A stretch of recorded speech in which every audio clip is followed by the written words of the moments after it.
Vamos começar situando a importância clínica deste tema, porque ele justifica tudo o que vem depois. As fraturas supracondilianas do húmero são, de longe, as fraturas de cotovelo mais comum na criança. E mais do que isso, são a fratura que mais frequentemente exige cirurgia na população pediátrica. O pico de incidência está concentrado entre os 5 e os 6 anos de idade, o que faz sentido quando pensamos no nível de atividade física e na frouxidão ligamentar típica dessa faixa etária.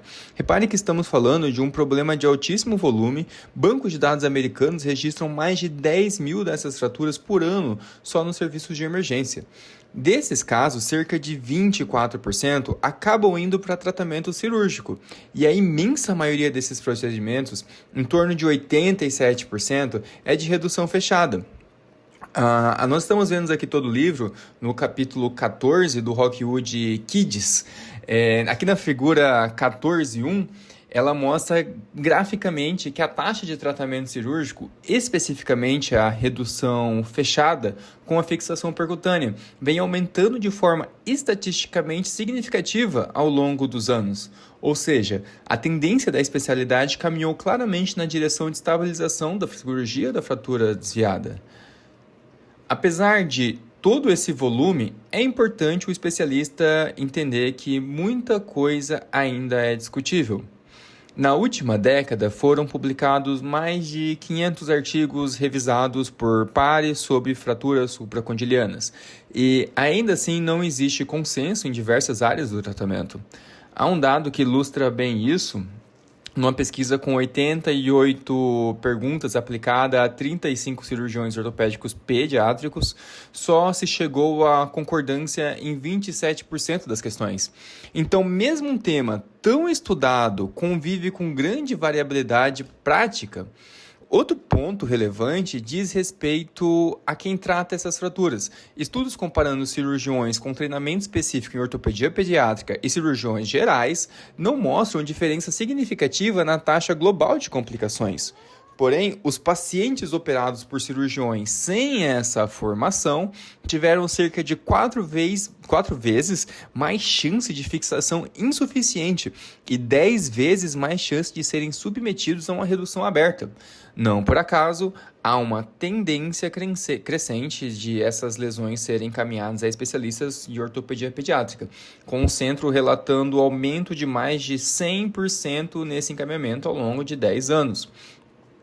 As taxas de transferência entre serviços também subiram de cerca de 5,5% em 2006 para 9% em 2011, em geral de hospitais gerais ou rurais para centros urbanos e acadêmicos. Vamos falar agora sobre a avaliação em si. Sempre que uma criança apresenta dor no cotovelo ou recusa em usar o membro superior depois de uma queda, devemos suspeitar de fratura do cotovelo ou do antebraço. E aqui vale uma regra de ouro. Examine o membro inteiro, não só o cotovelo. Qualquer área com dor à palpação ou edema merece a radiografia, porque a coexistência de fraturas não é incomum. Por exemplo, uma supracondiliana acompanhada de fratura do rádio e una, aqui na figura 14.2, que mostra justamente uma fratura supracondiliana tipo 2, indicada pela seta aberta, associada a uma fratura oculta do raio distal, apontado pelas setas mais sólidas. Esse tipo de lesão associada passa desapercebido se a gente concentra a atenção só no foco mais óbvio.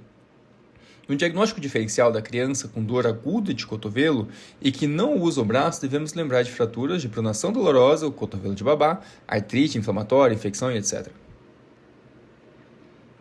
A apresentação clínica varia muito conforme o grau de desvio. Numa supracondiliana não desviada, o que se encontra é discreto. Dor à palpação ao redor do húmero distal, restrição de movimento, tipicamente uma perda de extensão completa do cotovelo. A radiografia pode ser praticamente normal, com o único achado sendo o sinal do coxim gorduroso posterior. E voltaremos a esse sinal mais adiante, comentar sobre ele. No extremo oposto, a fratura completamente desviada tem deformidade grosseira e é evidente. Observe aqui a figura 14.3, na parte A, que vemos um aspecto clínico de uma fratura tipo extensão com edema difuso. Na parte B está ilustrada aquela configuração em S criada pela proeminência anterior da espícula do fragmento proximal, somada à extensão do fragmento distal. Essa morfologia em S é bastante característica do padrão em extensão desviado. Um achado que todo especialista precisa reconhecer de imediato é o sinal de Pucker, ou pele franzinada, ou pele franzida na face anterior do cotovelo. Olha a imagem 14.4, na parte A, que tem uma equimose característica e o franzimento anterior da pele na parte B.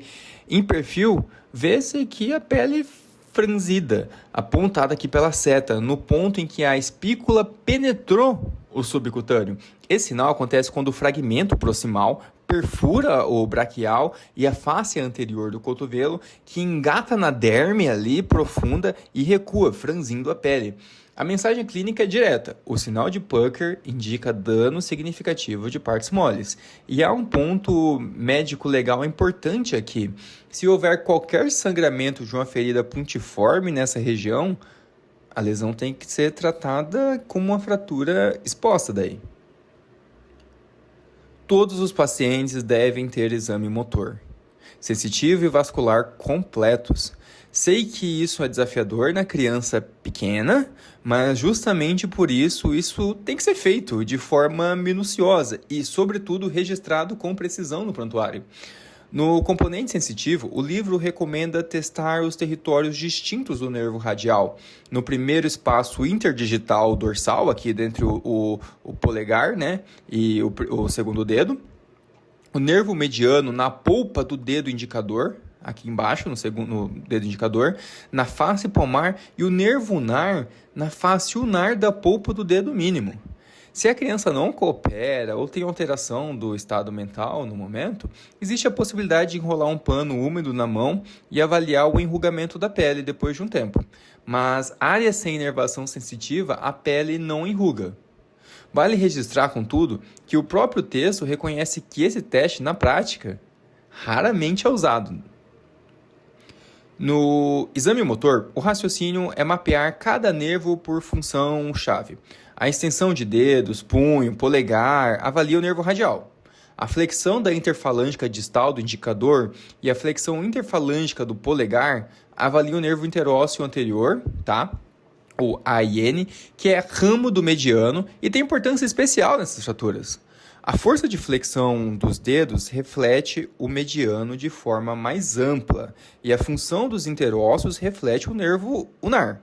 Na criança pequena, em que pedir movimentos isolados é bem mais difícil, uma estratégia prática é pedir que ela faça a pinça com o polegar e o indicador, sabe? O sinal do OK, enquanto palpamos a contração do primeiro interósseo dorsal e do adutor do polegar. Assim conseguimos inferir a função intrínseca mesmo sem uma total colaboração por parte da criança. O exame vascular merece atenção especial, porque a literatura mostra que até 20% das fraturas desviadas chegam com algum comprometimento vascular. Devemos avaliar a presença de pulso radial palpável, além de temperatura, enchimento capilar e também a cor da mão. O capítulo organiza o estado vascular em categorias bem úteis na hora de comunicar e decidir conduta. A primeira, a mão bem perfundida, quente, rosada, com pulso radial presente e palpável. A segunda, aquela mão bem perfundida, né? Mas com pulso não palpável, apenas detectável ao Doppler. A terceira é aquela mão que tem uma boa perfusão, com pulso que já não é mais palpável e também que não é detectável nem no Doppler. E a quarta é a mais grave. Imagina que está tudo negativo, a mão mal perfundida, está fria, azulada, pálida, pulso ausente. Essa graduação importa porque a conduta diante de uma mão bem perfundida sem pulso é completamente diferente da conduta diante de uma mão fria e mal perfundida. Mantendo o raciocínio vascular, precisamos falar sobre a síndrome compartimental e a isquemia de Volkmann, porque é aqui que mora um dos maiores perigos dessa fratura. Essas complicações tendem a ocorrer em fraturas com edema importante, equimose, pele franzida anterior e pulso ausente. Mas atenção, a síndrome compartimental também pode surgir em fraturas de aspecto menos dramático, então a vigilância contínua ali é obrigatória. Devemos avaliar a turgência do compartimento volar, registrar edema excessivo ao redor do cotovelo e anotar a presença de dor, extensão e flexão passiva dos dedos. Há um conceito muito prático no texto. Na criança, os primeiros indicadores de síndrome compartimental, diferente do adulto, podem ser ansiedade crescente e a necessidade cada vez maior de analgésico. Isso resumindo aquela regra dos 3 As que são clássica, né? Ansiedade, agitação e aumento da necessidade de analgesia. A suspeição deve ser ainda maior em apresentações tardias e na mão disvascular. Lembrando que num paciente com neuropatia do mediano associada, a dor esperada da síndrome compartimental pode ser que não aconteça. Vamos falar agora sobre o mecanismo de lesão, que é o que define a direção do desvio do fragmento distal e, portanto, organiza toda a classificação. As fraturas supracondilianas se dividem em tipo extensão e tipo flexão. As do tipo extensão são esmagadoramente mais comuns, respondendo por cerca de 97 a 99% dos casos, e resultam tipicamente de uma queda sobre a mão espalmada com o cotovelo em extensão, frequentemente em hiperextensão no cotovelo. Olha aqui a figura 14.5 na parte A. A criança tenta amortecer a queda com o braço estendido e o cotovelo hiperextende. Na parte B, a força linear aplicada gera uma força de tração anterior, enquanto posteriormente o olecrano é empurrado para o fundo da fossa olecraniana. Já na parte C, conforme a força de flexão continua, o húmero distal falha anteriormente, justamente na fina região supracondiliana, e na parte D, com a fratura já completa, o fragmento proximal pode continuar avançando anterior e distalmente, ameaçando as estruturas vizinhas, como o músculo braquial, a artéria braquial, o nervo mediano. A grande maioria dessas quedas vale citar que ocorrem em equipamentos de playground. Para entender por que a fratura acontece nesse ponto específico, precisamos olhar para a anatomia das colunas do húmero distal. As colunas medial e lateral estão conectadas por um segmento ósseo muito fino, situado entre a fossa olecraniana posteriormente e a fossa coronoide anteriormente. Veja a figura 14.6. Ela mostra que a fratura ocorre justamente através dessa porção mais fina do húmero distal, no plano anteroposterior, e é essa fina espessura óssea que torna a fratura instável. Durante a hiperextensão forçada do cotovelo, o olecrano exerce uma pressão substancial dentro da fossa olecraniana, funcionando como um fulcro, enquanto a cápsula anterior aplica simultaneamente força de tração no húmero distal, no seu ponto de inserção. O resultado é falha óssea nessa zona frágil. A fratura supracondiliana é do tipo de extensão. Aqui chegamos a um ponto que tem grande valor prático. A direção do desvio identifica qual estrutura vai estar machucada, qual estrutura vai estar em risco, pelo menos. Tipicamente, o desvio medial do fragmento distal é mais frequente que o lateral. Medial é muito mais frequente que o lateral, ocorrendo cerca de 75% dos pacientes na maioria das séries. E a direção importa porque a espícula metafisária proximal ameaça estruturas diferentes conforme onde aponta. Olha a figura 14.7 na parte A. Na fratura tipo extensão, com desvio medial do fragmento epifisário, quem corre risco é o nervo radial. Na parte B, com desvio posterior e lateral, ficam em risco a artéria braquial e o nervo mediano. E na parte C, nas fraturas tipo flexão, o nervo ulnar é o mais ameaçado. Vale fixar esse trio, porque eles orientam tanto o exame dirigido quanto a interpretação de um déficit encontrado. Costumamos escrever essas fraturas em termos de flexão ou extensão com desvio medial, lateral, baseando nas incidências ortogonais, que seria coronal e sagital, né? Mas o capítulo faz questão de ressaltar que as forças rotacionais têm um papel importante no mecanismo em muitos casos. Entender isso ajuda na avaliação da estabilidade nas manobras de redução também. Um exemplo esclarece as fraturas tipo extensão com desvio medial do segmento distal, frequentemente ocorre com rotação interna obrigatória. Isso explica por que encontramos rotação interna nos pacientes com consolidação viciosa em varo, o famoso cubitus varus, e também fundamenta o uso de torque em rotação interna quando vamos testar a estabilidade das configurações de pinos. Ou seja, a rotação não é um detalhe acessório, ela está embutida no padrão de lesão e na lógica da fixação. Passemos à avaliação por imagem. Toda criança com história de queda sobre a mão espalmada, dor e incapacidade de usar o membro deve fazer a avaliação radiológica completa. Se o exame físico não localiza a lesão exclusivamente no cotovelo, vale considerar a incidência anteroposterior, perfil do todo membro. Um dado que humilde para todos nós, a acurácia da interpretação dessas fraturas pelo médico do pronto-socorro foi relatada como sendo de apenas 53%. Sobre a técnica de avaliação, deve começar com uma verdadeira incidência AP do húmero distal, e o texto alerta que uma AP feito com o cotovelo a 90 graus de flexão fornece, na verdade, uma oblíqua de cerca de 45 graus, distorcendo o ângulo à avaliação e o ângulo de Baumann, que já vai ser comentado. O perfil deve ser um perfil verdadeiro, com número em posição anatômica e sem rotação externa. Olha a imagem 14.8 aqui, que mostra o posicionamento correto, com o membro direcionado anteriormente, não rodado externamente. Incidências oblíquas podem ser úteis em casos selecionados, quando se suspeita de uma fratura supracondiliana ou condilar oculta não visível nas incidências padrões, mas não precisam ser pedidas de rotina para fratura supracondiliana, que já é bem evidente. Em fraturas incompletas ou não desviadas, as radiografias iniciais podem ser negativas, exceto pelo sinal ali do coxim gorduroso posterior. E isso é especialmente verdadeiro nos muito pequenos, em que grande parte da epífise ainda não está ossificada. Olha a imagem 14.9 na parte A. Vê-se ali o coxim posterior elevado, apontada pela seta branca, né?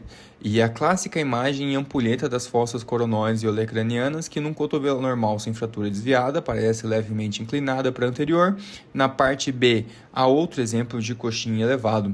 O valor desse sinal é alto.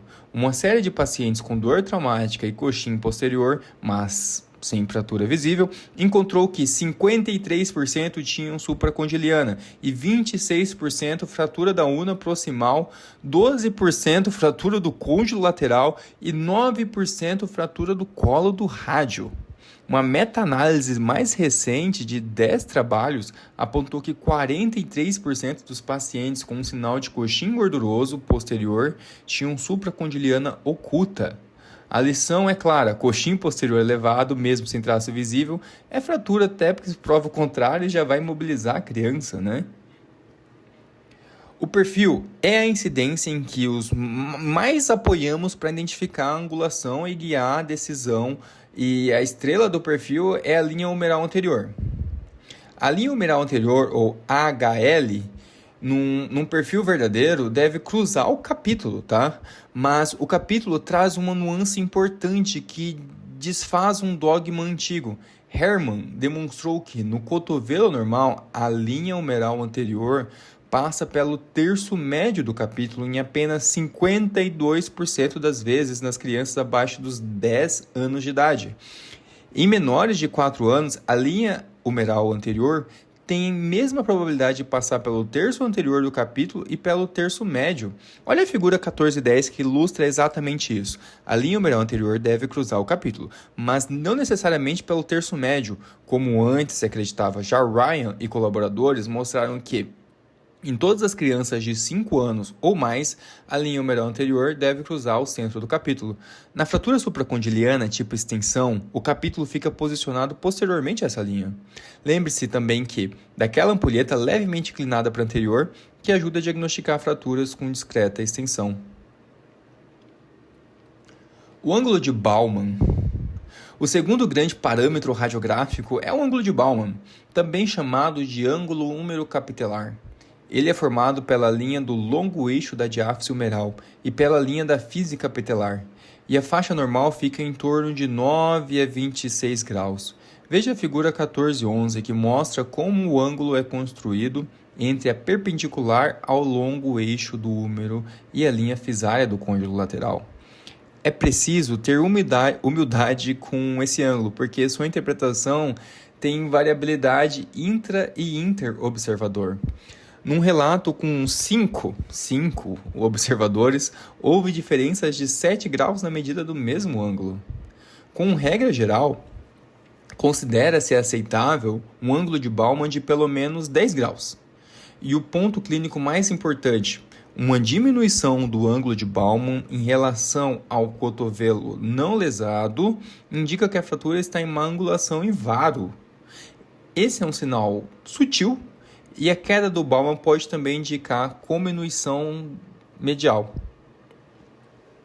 Se a incidência AP e perfil revelam uma fratura desviada, mas não detalham completamente o fragmento humeral distal, vale a avaliação adicional com foco em 3 coisas, tá? A impactação da coluna medial, cominuição supracondiliana e a fenda vertical do fragmento epifisário. Esse último ponto nos leva à fratura em T ou T condilares, ilustradas aqui na figura 1412. Repara que na parte A, as radiografias originais sugerem uma simples fratura tipo 2 póstero-medial. Só após a manipulação, na parte B, fica visível o traço intercondilar vertical apontado pelas setas. Essas fraturas em T podem ser inicialmente confundidas com fraturas supracondilianas sem envolvimento articular. A pista demográfica ajuda, tá? As T condilares costumam ocorrer em crianças acima de 10 anos de idade, faixa em que a supracondiliana talvez seja menos provável. Na criança muito pequena, de epífise ainda predominantemente cartilaginosa, uma separação epifisária pode se aparecer com uma luxação do cotovelo. Na separação epifisária, o traço atravessa a fise, muitas vezes sem criar fragmento metafisário, então não se vê uma linha de fratura pelo osso ossificado. Além disso, o rádio e a una ossificado ficam desalinhados em relação à diáfise humeral. A chave para diferenciar radiograficamente está na relação entre o rádio proximal e o núcleo de ossificação capitelar. Na separação epifisária, o capítulo permanece alinhado com o rádio. Em alguns casos, vê-se um fino fragmento metafisário que pode dar impressão de fratura do côndilo lateral, configurando um padrão Salter tipo 2. É o que mostra na figura 1413, num lactente de 12 meses em que se observa que o rádio aponta para o capítulo em todas as incidências, confirmando que não é uma luxação. E em casos oblíquos, na parte C, revela um fino fragmento metafisário que define um Salter 2. Quando há dúvida, dados adicionais ajudam. O artrograma pode ser muito útil, apesar que na prática, como na figura 1414, em que a lesão Salter 2 de um paciente 20 meses fica mais evidente. Em casos selecionados, a ressonância ou ultrassonografia também auxiliam na avaliação da epífise não ossificada. E aqui vem um alerta gravíssimo. Essa distinção importa porque há alto risco de trauma não acidental, ou seja, maus tratos na criança abaixo de 3 anos com separação epifisária, com ou sem fragmento metafisário.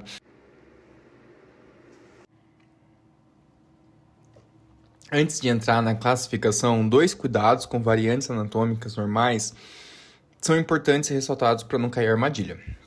A primeira é uma variante normal, que a fossa olecraniana pode ser ausente, isso é, não haver osso nela, é o que mostra na figura 1415, que também traz uma fratura minimamente desviada do colo do rádio.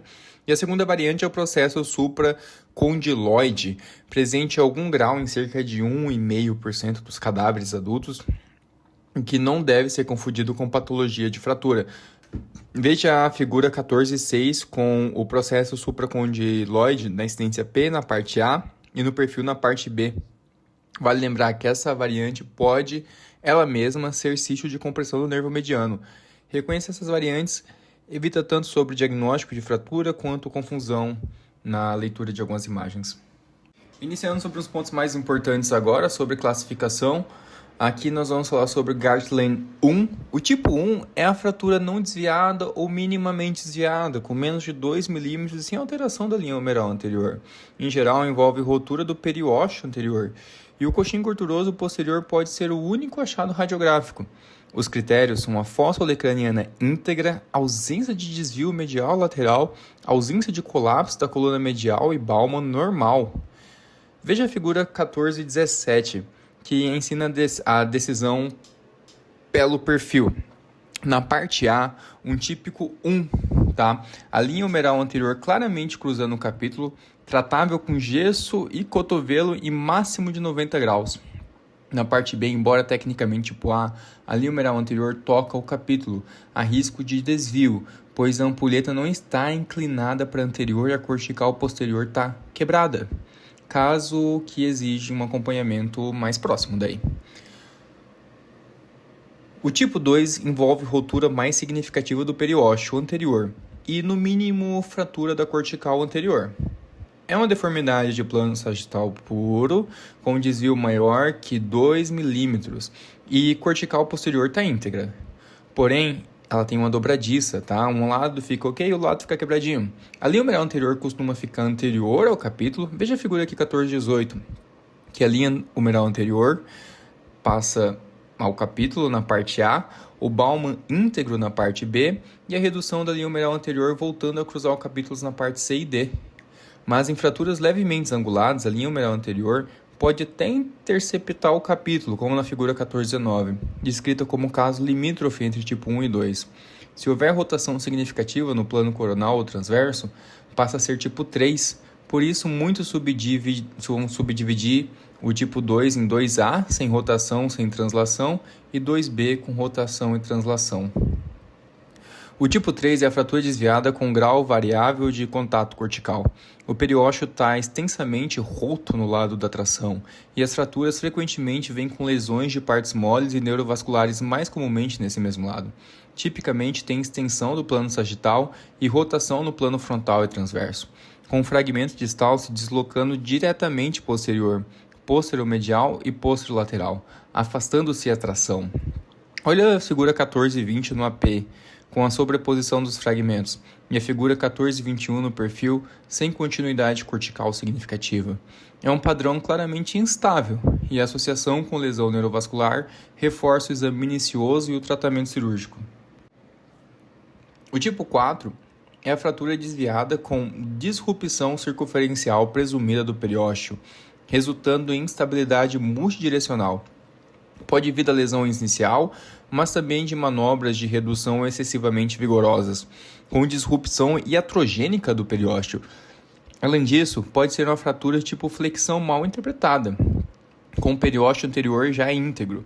O diagnóstico é tipicamente feito sob anestesia. No perfil, o capítulo fica anterior à linha humeral anterior com o cotovelo fletido e posterior à linha humeral anterior com o cotovelo estendido. Exatamente como mostra aqui na figura 14 e 22, um fragmento distal caindo em extensão na parte A e em flexão na parte B. Classifica como de tipo distinto, se justifica pelas implicações de tratamento. Um alerta de nomenclatura: existe um sistema alternativo de 2006 que confunde porque usa os mesmos termos do Gartland tipo 1 a 4, mas com definições diferentes. E essa é a classificação abrangente pediátrica da AO, né? Nela, as fraturas são graduadas pelo desvio, tipo 1 sem desvio, tipo 2 com desvio em um plano, tipo 3 com rotação e desvio em 2 planos, e tipo 4 com rotação e desvio em 3 planos, ou sem contato entre os fragmentos. O ponto prático é simples. Ao dizer tipo 3, deixe claro de qual classificação está falando, porque o mesmo número significa coisas diferentes. Uma armadilha clássica é não reconhecer o desalinhamento da coluna medial, sobretudo na comunição do colapso medial. Com o colapso medial, há má rotação no plano frontal, o que torna a lesão no mínimo um tipo 2, e se correlaciona com a queda do Baumann e varo, o cúbito varus. Isso é mais visto no tipo 3, por compressão em valgo, ou seja, comunição por rotação posterolateral. Veja a figura 1423. A comunição medial é apontada pela seta. É um achado sutil que indica uma variante estável, capaz de colapsar em varo. E o perigo da figura 1424. O perfil pode parecer adequado e enganar, subestimando a gravidade. Esses padrões costumam exigir redução cirúrgica e pinos. Bach quantificou fraturas com mais de 10 graus de obliquidade coronal ou 20 graus de sagital, relatando que tem maior chance de consolidação viciosa.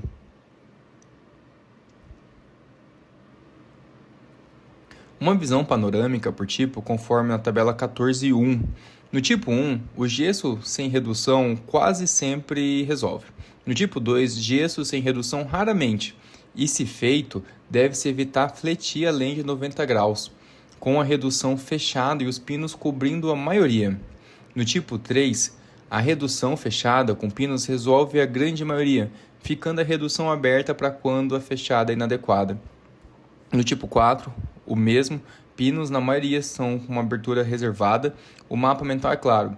Quanto maior a gravidade, mais a balança pende para pinos e no limite para fratura.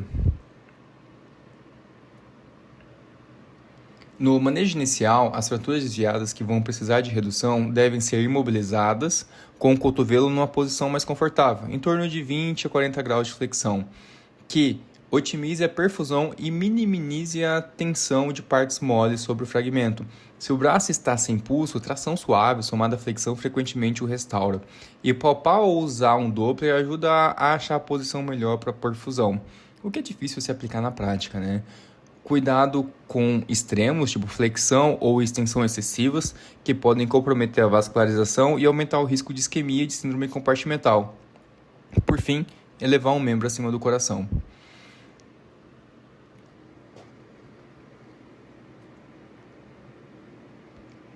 Em relação à urgência, vários estudos concluíram que adiar a cirurgia, mesmo por mais de 24 horas, não teve efeito deletério, tá? Mas todos eram retrospectivos e sujeitos a viés de seleção, já que cirurgiões experientes operam mais cedo os casos selecionados. Numa pesquisa com a sociedade norte-americana, 81% trataram um tipo 3, que chega fora de horário, com tala à noite e fixação na manhã seguinte, se nada exigisse fixação emergencial. O tipo 2 parece ser um caso especial. Larson, em 399 casos, mostrou que o tempo não afetou o desfecho, com 52% operado após 24 horas, sem síndrome compartimental nem lesão vascular. Ainda assim, tem uma presença de má perfusão, ausência de pulso, fratura do antebraço associada e desviada, compartimentos mais endurecidos, a pele franzida, equimose anticubital ou edema muito importante. O tratamento não deve ser indevidamente adiado. Pouco se escreveu sobre por quanto tempo após a lesão ainda consegue reduzir de forma fechada. Silva relatou 42 fraturas tipo 2 tratadas de 7 a 15 dias após a lesão, com redução anatômica em todos os desfechos equivalentes tratadas em até 7 dias. Há ressalvas. Nas crianças muito pequenas com calo precoce, a redução confiável após 2 semanas é menos provável. E 2 crianças reduzidas no 8º dia desenvolveram necrose vascular da tróclea. Por outro lado, Lau e Ban mostraram que a redução aberta tardia, de 11 a 17 dias, não aumentou a miosite ossificante. A conclusão é que, diante de uma fratura não reduzida ou mal reduzida, a redução aberta tardia com pinos parece justificada. A redução fechada com gesso não é mais praticada na maioria dos centros modernos. O gesso fica reservado para fraturas estáveis e não desviadas tipo 1, que não precisam de redução. Fratura levemente desviada até podem ser reduzidas de forma fechada, usando o periósteo posterior íntegro como estabilizador e mantendo a redução com flexão acima de 120 graus por aí, sendo que menos flexão aumenta o risco de perda da redução. O problema central é justamente esse: flexão acima de 120 graus com edema anterior e compressão neurovascular gera risco real de comprometimento vascular e síndrome compartimental. Se optarmos por isso, é obrigatório monitorar de perto e fazer segmento radiográfico próximo nas 3 primeiras semanas, com redução ou conversão para pinos antes da consolidação, se necessário. A tração como tratamento definitivo é hoje de interesse histórico.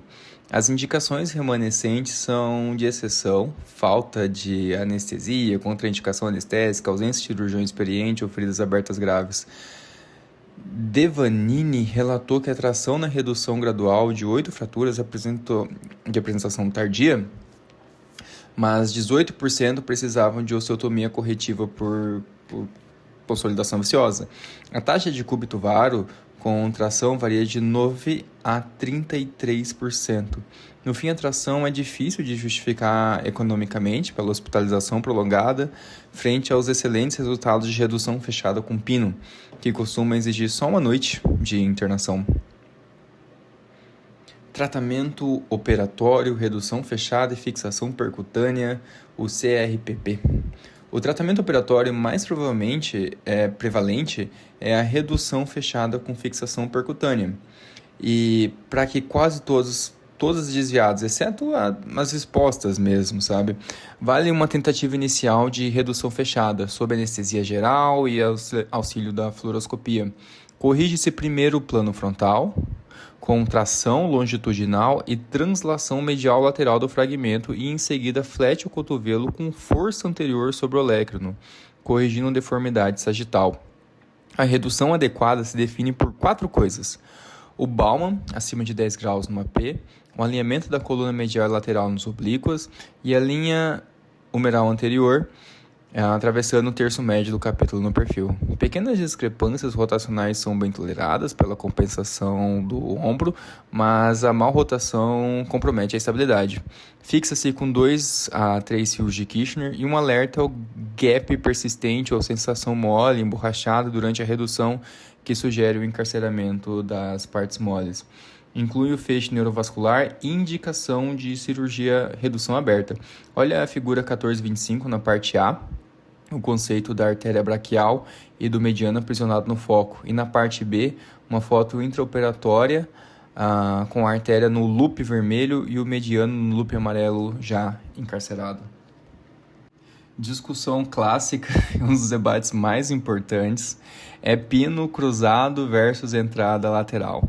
A tendência atual é clara: os laterais vêm sendo mais usados na maioria das fraturas, e 70% dos cirurgiões da sociedade norte-americana preferem os laterais. Algumas séries mostram mais complicações ou maior tempo cirúrgico com pino medial, outras não encontram tanta diferença. A decisão equilibra 2 riscos. De um lado, a lesão iatrogênica do nervo ulnar com um pino medial, e do outro, a perda da redução. Essa é uma balança, segurança ulnar contra estabilidade, que vamos destrinchar. Os números fundamentam a preferência atual. A lesão iatrogênica do ulnar com cruzados já foi relatada como 0, mas grandes séries mostram 5 a 6%. Uma meta-análise de 1.158 pacientes encontrou lesão do nervo ulnar mais de 10 vezes mais provável com pino medial, 4,1% contra 0,3%. Sem diferença na perda de fixação, séries menores chegaram a 13% e 21% com pino medial. As 3 meta-análises convergem. Slobodjian encontrou uma lesão a cada 28 tratados com cruzados. Babal, 3,4% com cruzados contra 0,7% com laterais.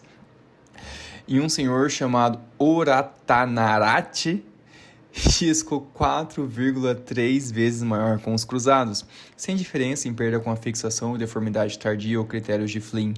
É um corpo de evidência consistente, apontando o ulnar como o calcanhar de Aquiles do pino medial, tá? O resultado é esse. Por que o pino medial é tão arriscado? pela posição do nervo ulnar e pela hiperflexão. Zautz mostrou que em crianças com menos de 5 anos, ao fletir o cotovelo acima de 90 graus, o ulnar migra sobre ou mesmo anteriormente ao epicôndilo medial em 71% dos casos. Vinde demonstrou que a palpação não localiza o nervo de forma confiável e fazer uma incisão sobre o epicôndilo não garante a proteção também. Numa série de 6 lesões exploradas precocemente, o nervo foi penetrado em 2 casos, houve uma constrição do túnel cubital em 3 e fixação anterior do epicôndilo em 1, ou seja, mesmo sem penetração direta, o pino adjacente lesa. O dado decisivo é que numa série de 345 fraturas, o risco foi de 4% sem hiperflexão e 15% com hiperflexão. Daí a regra de ouro: se for usar um medial, coloque primeiro os laterais, estenda o cotovelo e só então o medial sem uma hiperflexão. Olha aí a figura 14 e 26, as 3 técnicas, o A, cruzados, o B ali, os laterais divergentes e os seus 2 laterais paralelos. O segundo eixo do debate é a estabilidade e a biomecânica, que precisa ser lida com cuidado. 2 estudos antigos acharam cruzados mais fortes que os 2 laterais, mas com os 2 laterais colocados adjacentes e não separados como o foco se recomenda. Lee mostrou que 2 laterais divergentes separados foram superiores aos cruzados em extensão e varo equivalente ao valgo. Bloom mostrou que 3 laterais divergentes foram equivalentes aos cruzados, ambos mais fortes que os 2 laterais divergentes. E o mesmo se manteve com a comunição medial simulada. Feng mostrou que 2 e 3 laterais têm rigidez comparável entre si e maior que os cruzados, exceto em valgo, em que os cruzados foram mais rígidos. A síntese é que a biomecânica contemporânea, em geral, apoia os pinos laterais. E vale o complemento: pino de maior diâmetro conferem mais estabilidade. A partir de uma série bem-sucedida de 124 fraturas com pinos laterais, sem viciosa, consolidação viciosa, nem perda da fixação, a análise de 8 falhas, os autores destilaram os pontos técnicos essenciais: maximizar a separação dos pinos no foco, engajar as colunas medial e lateral proximamente ao foco, engajar o osso suficientemente nos 2 fragmentos, manter o limiar baixo para um terceiro pino e lateral em caso de dúvida, e usar os 3 pinos no tipo 3. Sankar, analisando 8 casos que perderam a redução, concluiu que todas as falhas foram por erros técnicos visíveis na fluoroscopia e evitáveis. Em 3 tipos: não engajar ambos fragmentos com 2 ou mais pinos, não obter fixação bicortical e não obter separação maior que 1 milímetro do foco. A recomendação é de que no mínimo 2 pinos para o tipo 2 e 3 pinos para o tipo 3. E a meta de separação dos pinos é de pelo menos 13 milímetros, ou 1/3 da largura do húmero no foco. As indicações de redução aberta são fratura exposta, falha na redução fechada, perda de pulso durante a redução, perfusão insuficiente ou lesão nervosa após manipulação. Com o tempo, a taxa de redução aberta vem caindo em torno de 6% no ano mais recente. Olha a figura 14 e 27. Com os centros especializados relatando ainda menos, como 0,7% em Denver e 2% em Los Angeles. Antigos receios de rigidez, miosite, cicatriz, lesão iatrogênica não se confirmaram nas séries modernas, mesmo em lesões mais graves. Aí mostrou que encontrou perda de movimento em 61 pacientes. Chaos por Swan, num randomizado, não viu diferença entre aberta por via lateral e percutânea. E Molon, em crianças de 8 a 14 anos, relatou perda medial de 30 graus de flexão com a fixação aberta comparada à percutânea. A escolha da via apoia na vascularização do húmero distal. Na figura 14-18, na parte A, os vasos da epífise condylar lateral entram pela face posterior e percorrem ao longo da distância até o núcleo de ossificação. Na parte B, 2 vasos suprem a crista medial da tróclea, com o lateral cruzando a fise e o medial entrando pela borda não articular. Esse mapa explica as recomendações. A via anterior direta é mesmo útil, sobretudo no compartimento neurovascular, porque permite a visualização direta da artéria braquial, do mediano e dos fragmentos. É feita pelo periósteo e braquial já lesados, não desestabilizando mais a fratura, e por incisão transversa pequena de 5 a 8 centímetros com cicatriz estética. Já a via posterior, na fratura em extensão, é desencorajada. Tem maior risco de perda do movimento, instabilidade por exposição de periósteo íntegro e, sobretudo, necrose vascular por disrupção do suprimento posterior da tróclea.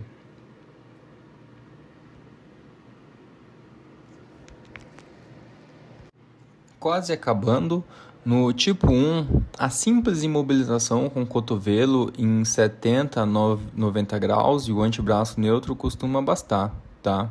Sem edema acentuado, pode-se usar o gesso fechado, com edema pronunciado, gesso bivalvado ou talas.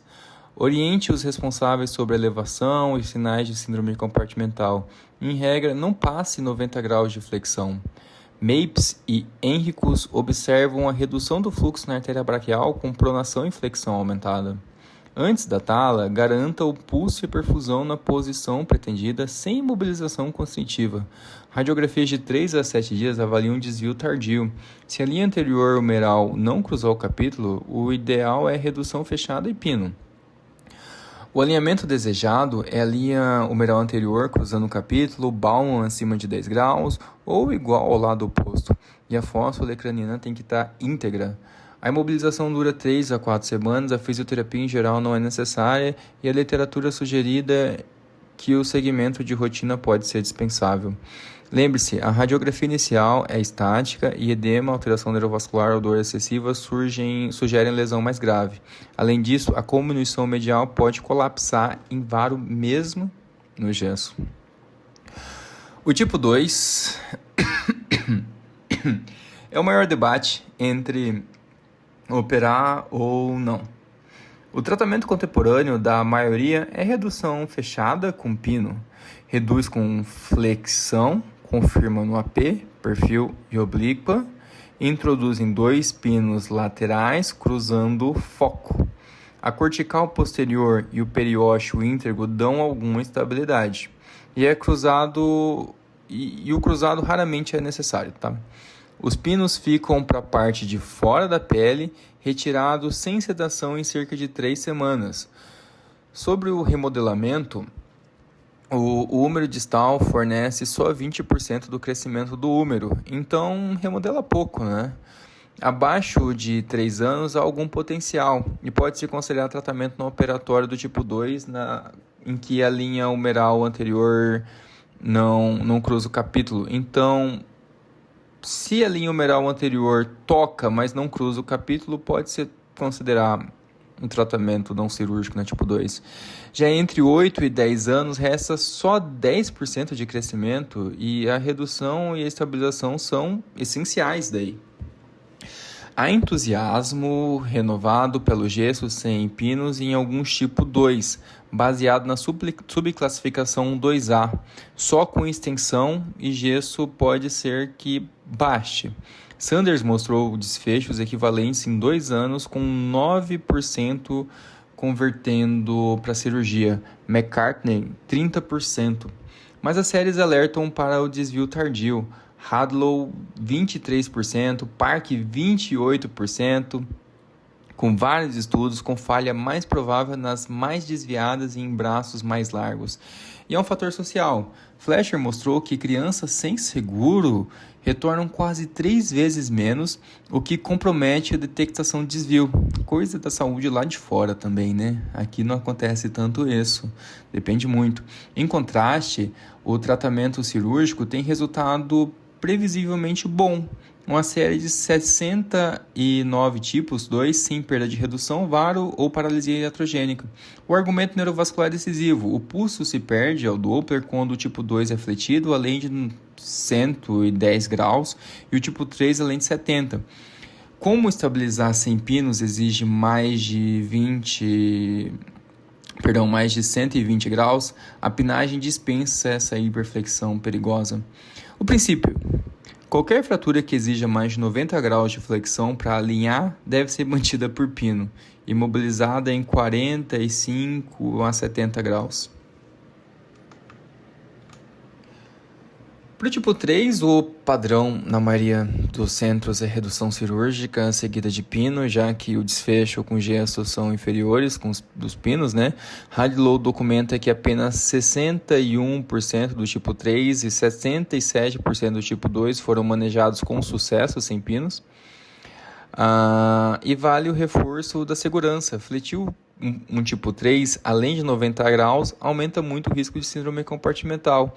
Então, a imobilização prolongada e hiperflexão deve ser raramente realizada, sobretudo havendo instalações e cirurgião disponível ali para operar. Os tipo 3 ainda perdem a redução e exigem revisão mais que o tipo 2. Ponto importante: a direção do desvio orienta a manobra de redução e a chave é o periósteo. Nas lesões em extensão, o periósteo anterior está roto e a dobradiça posterior íntegra da estabilidade facilita a flexão. Adicionar pronação não deve ser automático. Na fratura póstero-medial, o mecanismo envolve rotação externa, que rompe o periósteo lateral, deixando o medial íntegro nesse caso. Flexão somada à pronação tensiona o periósteo posterior e as partes moles laterais corrige o VAR e a extensão se estabiliza. Já na póstero-lateral, o periósteo anterior e medial costuma estar roto por rotação interna e a pronação pode ser contraproducente. Aí a supinação somada à flexão e a rotação externa tende a ser melhor, pois o periósteo lateral está íntegro. A tabela 14.2 resume o posteromedial, periósteo lateral roto, pronação, posterolateral, periósteo medial roto e supinação. Olha a tabela 14.30 aqui. Olha só, com um periósteo rompido lateralmente numa fratura póstero-medial. Se a dobradiça posterior também estiver ruim, rota, a fratura fica instável em flexão e extensão, logo, tipo 4, tá? A comunição medial engana. Pode não ter desvio dramático tipo 3, mas é melhor tratada com redução em pinos, porque o colapso da parte medial leva a varo, né? De Boeck recomendou redução fechada com pino sempre que houvesse comunição medial, mesmo em fratura minimamente desviada, para prevenir cúbito varo. Na série dele, nenhum dos 6 operados desenvolveu deformidade coronal, contra 4 de 7 ou 57% dos não operados. A técnica de redução é peculiar. Força significativa em valgo através do cotovelo e uma extensão, muitas vezes tanto que se teme criar nova fratura. Pinos laterais bem posicionados geralmente é o suficiente, tá? Sem muito segredo, as fraturas expostas têm padrão típico, ferida pontiforme anterior, onde a espícula metafisária penetra a pele. Olha a figura 1431, com a metáfise distal protuindo a pele ferida transversa. Mesmo que seja só uma pequena punção no centro, pucker, a irritação e o desbridamento aberto estão indicados. A ferida pode ser ampliada em incisão transversa anterior, com atenção ao feixe neurovascular, que costuma estar logo sobre a pele e sobre o fragmento. Pode se estender proximalmente pela face média do braço, seguido da artéria braquial e mediano, e distalmente pelo antebraço volar e mais lateral. Mas, em geral, só a porção transversa já basta. O braquial costuma estar transeccionado pela espícula e a dissecção digital romba ajuda a localizar o foco. Após lavar e curetar contaminantes e partes moles, reduz a flexão sem interpor o periósteo e fixa com fios de Kirchner percutâneo. Todos recebem antibiótico intravenoso. O livro orienta a cefazolina para Gostilo tipo 1, 2 e 3A, com cobertura adicional para gram-negativo nos tipos 3B e C. Quanto à técnica operatória,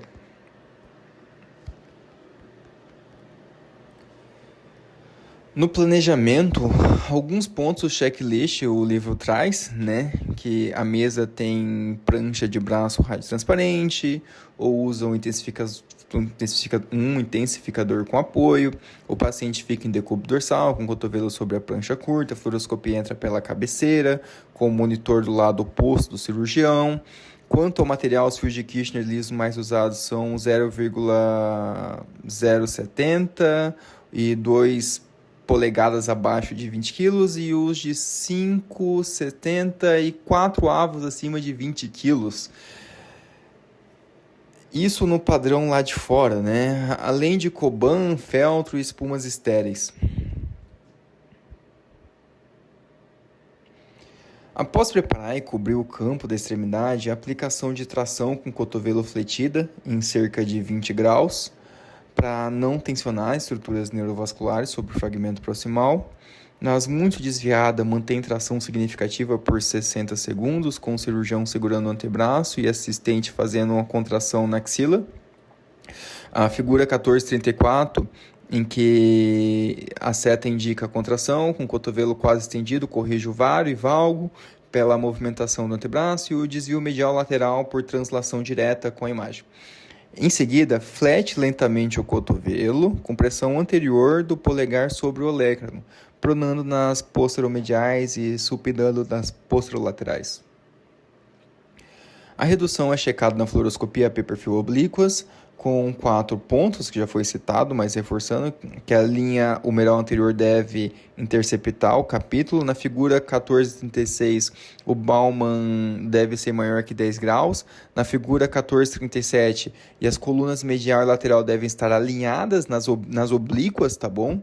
Como na figura 1438, que a parte A mostra a coluna medial e na parte B a lateral. Aceita-se translação do fragmento distal até 5 mm, desde que esses critérios sejam atendidos. Satisfatória redução, fita elástica ou gaze mantém a fratura reduzida durante a pinagem. Na figura 1439, que traz uma dica, empurrar o fio através da pele e na cartilagem no côndilo lateral usando como uma almofada de alfinetes que segura o fio enquanto se examina a imagem. Interessante. Posiciona-se o cotovelo sobre uma toalha dobrada e palpa o côndilo lateral. O fio é apoiado contra o côndilo sem perfurar a pele e checa no AP para avaliar o ponto de entrada, mantendo o fio na mão, não no perfurador para precisão. Corretos pontos de trajetórias, empurra o fio até a cartilagem do côndilo lateral, com máxima separação no foco e engate das duas colunas. No plano sagital, como o capítulo reduzido fica levemente anterior ao eixo do húmero, o pino pode começar um pouco anterior e angular 10 a 15 graus posteriormente, maximizando a fixação do fragmento distal. Confirmada a posição, avança com o perfurador pela cortical oposta, depois estende o cotovelo, recheca-se em perfil oblíquo, né? Na figura 1441, aplica o estresse em vário valgo. Guarde a frase, se houver instabilidade, é agora que você quer saber e não uma semana depois, né? Diante da instabilidade, acrescenta-se um pino lateral, como na figura 1442, um tipo 3 em menino de 6 anos antes e 3 semanas após, e na fratura muito instável, há um truque na figura 1440, rodar o arco em C e não o cotovelo, para obter o perfil sem perder a redução. Concluída a fixação, avalia-se o estado vascular, dobram-se e cortam-se os fios. Um cuidado essencial, deixar o fio pelo menos 1 a 2 centímetros para fora da pele, evitando a migração. Um quadrado de feltro com fenda ou esponja de dreno protege a pele ao redor dos fios. A figura 1443, aí padrão lá de fora, né? Espuma é aplicada frouxamente nas faces anterior e posterior do cotovelo para acomodar o edema, como na figura 1444, lembrando que qualquer curativo circunferencial sobre a espuma pode ficar restritivo.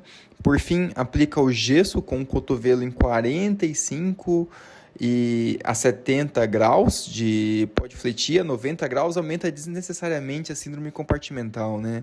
Então, na figura 45, com menos flexão nos cotovelos, que está muito demasiado.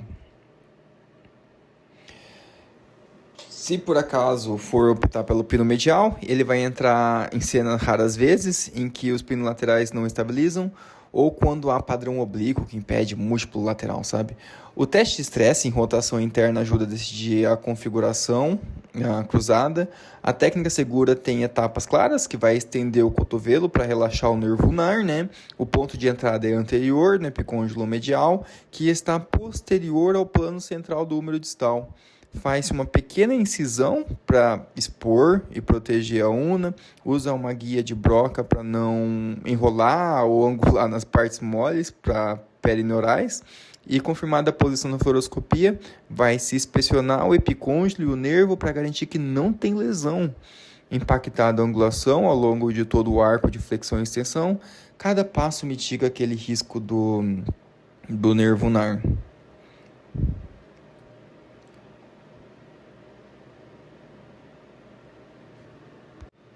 Considerando a redução aberta e pinagem, a redução aberta, a exposição é feita por incisão transversa anterior de 4 a 5 centímetros, acima ou paralela à prega antecubital sobre o foco.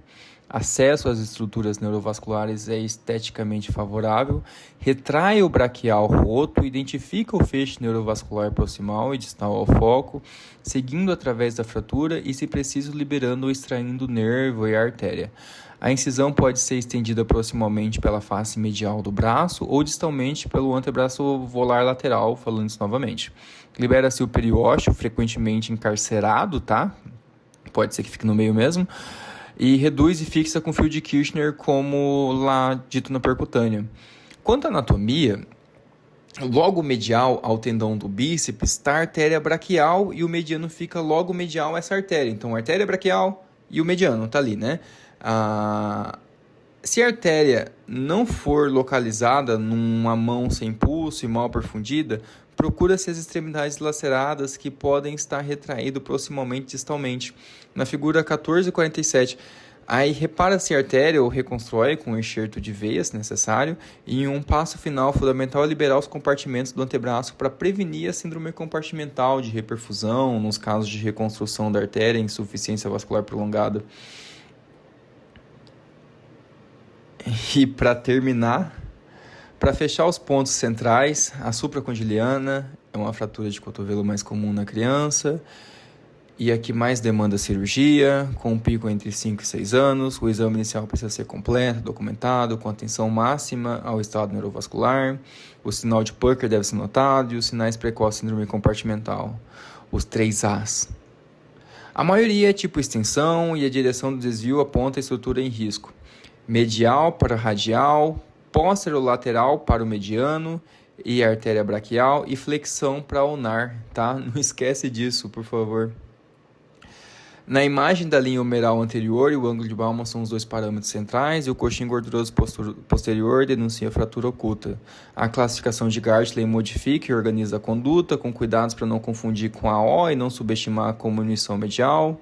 No tratamento, o tipo 1 geralmente vai no gesso, o tipo 2 e 3 encaminham para redução fechada com pino, com os pinos de entrada lateral, preferidos hoje por reduzirem o risco de lesão ulnar, mantendo a estabilidade com a técnica correta, máxima separação do foco, engate, 2 colunas, fixação bicortical.